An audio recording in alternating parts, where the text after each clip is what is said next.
Bienvenue sur Top Invest, la chaîne des tops d'investissement. Ici, on parle essentiellement d'entreprises de qualité. Avons-nous une opportunité d'investissement en date d'aujourd'hui sur Albioma? C'est la question à laquelle nous allons essayer de répondre en nous basant sur les états financiers de la compagnie. Donc, ceci représente uniquement mon point de vue et non un conseil d'investissement. Si cette compagnie vous intéresse, lisez les rapports financiers et ne vous limitez pas uniquement aux chiffres. Ici, c'est juste pour vous aider à pouvoir prendre une décision d'achat ou de vente d'une manière quantitative. D'accord? Ça n'exclut pas la lecture des rapports financiers. Donc, alors, ici, notre analyse sera basée premièrement sur le revenu, la croissance du revenu, le free cash flow, le PRR moyen, le nombre d'actions, la dette nette et la qualité du dividende si le dividende y a. Donc ici, je recherche le revenu, la stabilité et la croissance du revenu parce qu'on préfère faire ici une analyse sur une compagnie qui a des revenus stables. Donc ici, nous avons une croissance des revenus d'à peu près 4% sur les 10 dernières années. 9% sur les 9 dernières années et 10% sur les 3 dernières années. Donc ici, je prendrais comme croissance ici aux alentours de 5%. J'ai pas envie d'avoir précisément raison, je veux avoir le moins tort possible. On conçoit qu'on a eu un ralentissement ici en 2020, mais je mettrai ici 5%, d'accord? Et on va pas juste prendre la croissance comme ça, il faut également voir qu'est-ce que le management pense par rapport à la croissance, d'accord? Ça peut avoir une croissance zéro ou etc. Mais ici, je prendrais 5% minimum. D'accord? Donc, maintenant, on va aller chercher le revenu ici. Quel est le revenu qu'on a présentement? Donc, je vais ici sur Yahoo Finance. Je constate qu'en date d'aujourd'hui, on a à peu près 773 millions d'euros, 773,3 millions d'euros. Donc, je mettrai ici 773, donc 773,3. Donc, je vais l'arrondir à 3. D'accord? Ça, c'est en millions d'euros. Le free cash flow moyen ici, donc, je me suis amusé à faire ici la médiane pour les free cash flow. Ici, on obtient à peu près 10,75%. Et sur mon histoire, sur les 5 dernières années, par rapport au free cash flow ici, nous avons à peu près, alors où est-ce qu'il est? Voilà, au niveau des marges. Donc, je ne prendrai pas les free cash flow ici, mais plutôt les marges nettes, parce que les free cash flow ici, free cash flow égale ici à marge nette dans cette entreprise ici, parce qu'elle a une dépense en capital élevée. Donc, je prendrai ici 10%, d'accord? C'est 9,91, mais c'est sur les 5 dernières années. Et quand je fais le ratio sur une période un peu plus longue, j'obtiens 10,75. Donc, on va prendre 10 ici. Donc, 10 pour les free cash flow, d'accord? Pour les PER moyens, ici, vous constatez que c'est une entreprise qui a l'habitude de s'échanger sur les 5 dernières années à des PER de 19,97, donc enfin, on va se dire 20. Donc ici, parfois, on va se dire que les PER seront situés entre 15 et 20, d'accord? Donc, en moyenne, ici, entre 15 et 20. Donc ici, je vais juste mettre le free cash flow 15, d'accord? 20, 15, 17 et 20. D'accord? Donc, maintenant, le nombre d'actions ici, nous avons une entreprise ici qui nous est à peu près à 31 millions d'actions. Donc, on voit bien ici qu'elle n'a pas l'habitude d'augmenter le nombre d'actions, ce qui est une bonne chose. Donc, 31 millions d'actions, on a 31 millions d'actions. Au niveau de la dette nette ici, je fais 900 millions d'euros moins 108 millions d'euros. Ça me donne à peu près aux alentours de 800 millions. Je peux également aller voir sur Yahoo Finance. Comme je vous l'ai dit, il faut toujours recouper les informations sur plusieurs niveaux. Donc, ici, quand on regarde sur Yahoo Finance, on a 963 millions d'euros.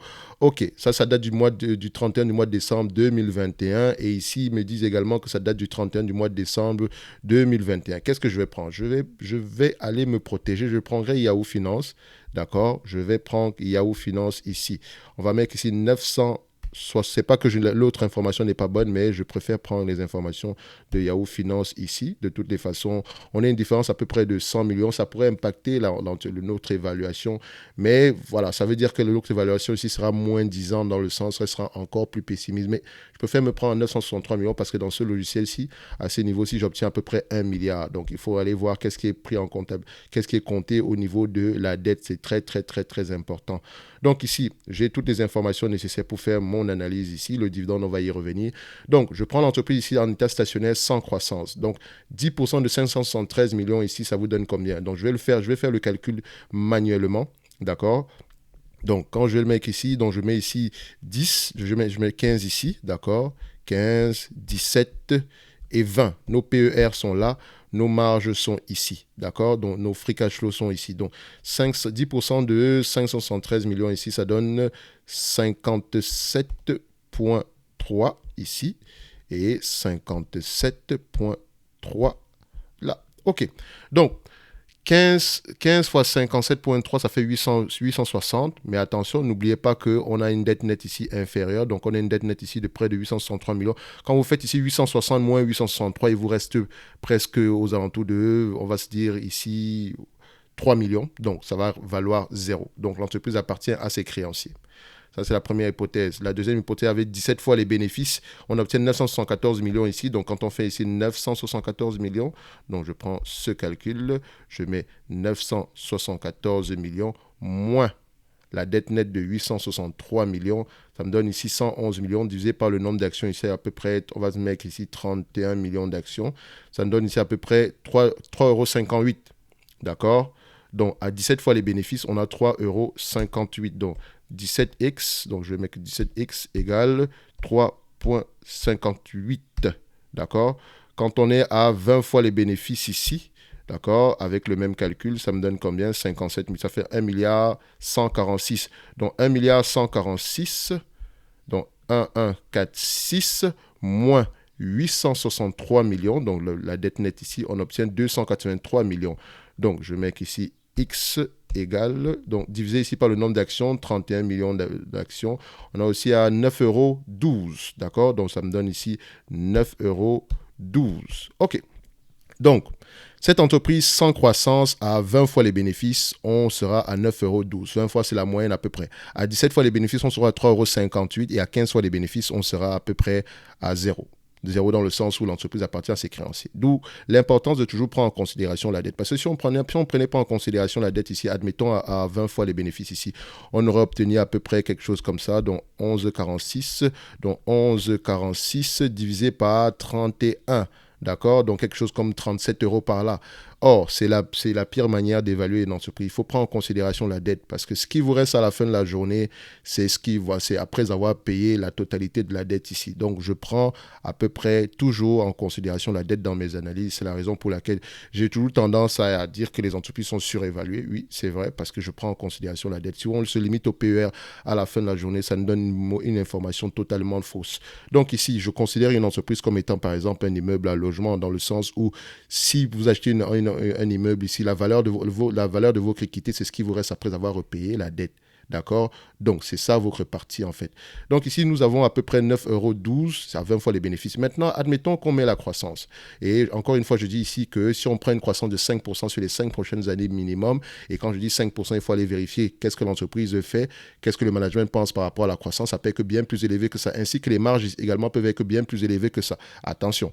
Donc, ici, 5, ça revient à 1,27 multiplié par le revenu actuel de 573,3, ça revient ici à 731 multiplié par 10 fois les bénéfices, donc multiplié par 10% ici, ça fait 73 millions ici. Et qu'on multiplie ici par 20 fois les bénéfices, d'accord, ça revient ici à 1 milliard 463 moins la dette nette actuelle, parce qu'on ne sous-entend pas également que la dette augmente, d'accord, ça revient ici à peu près à 600 millions. Et qu'on divise par le nombre d'actions ici, ça nous donne ici, donc si on a 31 millions d'actions, ça donne ici à peu près 20 € l'action. Donc quand on prend ici 20 fois les bénéfices à 5, avec 5% de croissance, d'accord, sur 5 ans, ça me donne ici, je vais juste le remettre à peu près à la première page ici. Alors, où est-ce qu'il est? Il ne veut pas venir. Voilà. Alors, ça me donne ici à peu près 19,36 €. D'accord? 19,36 €. Donc, sans croissance, à 20 fois les bénéfices, on est à 9,12 €. Moi, je me situe plus à 20 fois les bénéfices ici. D'accord? Donc, voici mon niveau, 20 fois les bénéfices.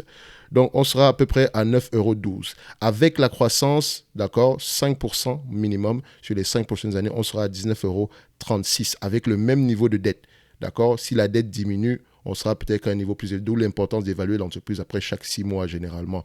Donc, ici, moi, je n'achèterai pas cette entreprise au prix actuel parce qu'à la fin de la journée, je ne vois aucune logique de payer à peu près 49 € ici pour une entreprise qui a une dette aussi élevée. Attention, je ne dis pas qu'elle ne peut pas rembourser sa dette, mais regardez une chose.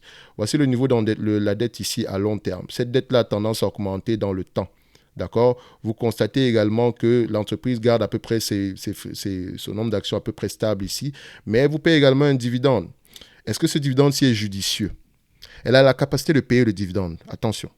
Mais ce dividende n'est pas judicieux dans le sens où je pense que la priorité, c'est le remboursement de la dette. Et je ne vois pas ici qu'on ait un remboursement de la dette. L'entreprise investit massivement. Ça, c'est vrai. Mais à la fin de la journée, est-ce que ces investissements massifs-là vont donner lieu à des marges plus élevées dans le futur? Point d'interrogation. Est-ce que ces investissements massifs-là vont avoir tendance à diminuer dans le futur au point où la dépense en maintenance sera juste moins élevée? Ça, c'est également un point d'interrogation. C'est également une entreprise qui croit par acquisition. Donc, il faut aller regarder cela. C'est très, très, très, très important pour la suite. Donc, ici, moi, personnellement, je dirais que nous n'avons pas une opportunité d'investissement en date d'aujourd'hui. Au mieux, la valeur de cette entreprise se situe à 9 à 20 euros l'action avec la croissance. Au pire, on sera à 9,12 €. D'accord? Donc, personnellement, j'aimerais avoir cette entreprise sans prendre en considération la croissance avec la même structure de la dette actuelle aux alentours de 10 € l'action. 10 € l'action. Ça peut sembler risible à la fin de la journée, mais faites très très attention. Les arbres ne montent pas jusqu'au ciel. Je ne me sens pas à l'aise à acheter cette entreprise-ci, en tout cas à ce prix-ci. Vous pouvez avoir un avis tout à fait contraire, mais il faut baser cela sur des éléments réels. D'accord? Gardez les pieds sur terre. Avec un niveau d'endettement pareil pour une entreprise qui génère à peine 60 millions d'euros, ne peut pas repayer cette dette, va pouvoir repayer cette dette-ci par, voilà, on va se dire que sur une période à peu près, on a près de 900 millions de dettes ici, donc c'est une période à peu près de, voilà, on va se dire 13 ans par là. Donc si on prend le 900 millions ici divisé par 60, voilà, 15 ans, donc après elle va mettre 15 ans pour rembourser la dette. D'accord? 15 ans pour rembourser cette dette-là. Pendant ce temps, elle vous paye également un dividende. Je ne pense pas que c'est possible. Le dividende, il est safe, mais il n'est pas judicieux. Ce n'est pas une entreprise qui doit payer un dividende. D'accord? Donc, si vous êtes sur cette entreprise pour le dividende croissant, dites-vous que ça, c'est un dividende qui aura tendance, si, je dis bien, si les marges restent actuelles, ce dividende aura tendance soit à ne pas bouger, soit à diminuer. D'accord? Donc, il lui reste ici à peu près, voilà, quand elle paye le dividende, à peu près 1,30 €, si on prend en considération par rapport à cette année-ci, à peu près 1,30 € ici pour repayer la dette. Donc, 1,30 € ici, ça représente à peu près 40 millions d'euros. Donc, si on peut repayer la dette avec ce 40 millions d'euros-là, mais vous voyez que ça allonge le temps de remboursement, en fait. D'accord? Donc, ici, moi, je dirais que voilà, je préfère qu'elle puisse rembourser la dette, au moins sur les 5 prochaines années, qu'elle puisse au moins rembourser 300 millions par là. Ça, non seulement ça réduit les intérêts sur la dette, mais également ça aura le potentiel d'augmenter vos bénéfices par action, ce qui aura tendance à rendre le dividende un peu plus qualitatif. Donc ici, je ne dis pas que le dividende, d'accord, n'est pas safe, mais il n'est pas qualitatif. D'accord, je vous ai expliqué pourquoi. Parce que principalement par rapport à la dette. Idéalement, si cette entreprise m'intéresse, j'irai aux alentours des 10 € par là. Attention, ce n'est pas parce qu'on est dans les énergies renouvelables que je vais payer un prix, voilà, un prix défiant toute concurrence. Non, pas du tout. Je ne veux pas payer un prix inutilement élevé. Et évidemment, les actifs de cette entreprise pourraient valoir bien plus que ça. Regardez à peu près les dernières opérations sur le marché, les entreprises qui se font racheter dans ce secteur-là. Sur quoi on se base exactement? Donc, peut-être qu'elle a des actifs ici qui valent bien plus que voilà, ce qu'elle ramène présentement. Ça peut également être le cas. D'accord? Donc, il faut aller vérifier les informations en lisant les rapports financiers pour vous donner une vue 360 de l'entreprise. Moi, personnellement, je me situe aux alentours de 10 € l'action. Idéalement, c'est mon prix d'achat sans croissance. Avec la croissance, maintenant, on sera aux alentours des 20 €. Mais 20 €, c'est la valeur. Donc, je vais absolument acheter l'entreprise à un prix inférieur à la valeur. Donc, 10 € sera mon prix idéal, d'accord? Et 20 € sera la marge sur la valeur en prenant en considération la croissance. Donc, ça sera tout ici. Ce n'est que mon avis sur Albioma, d'accord? Vous pouvez avoir tout à fait un avis contraire à la fin de la journée, mais documentez cela, mettez pourquoi est-ce que vous aviez un avis contraire et à la fin de la journée, si vous avez documenté que l'entreprise aura une croissance de 40% sur les 5 prochaines années, alors que ce n'est pas techniquement, c'est pas tenable, vous allez grandement vous tromper. Comme je le dis toujours, je ne suis pas là pour avoir précisément raison, je vais avoir le moins tort possible. D'accord? Albioma, c'est une entreprise correcte, assez bien gérée, mais je pense que, voilà, au prix actuel, ça ne vaut pas la peine. Ceci n'est que mon avis, et on se donne rendez-vous sur la prochaine vidéo. Merci.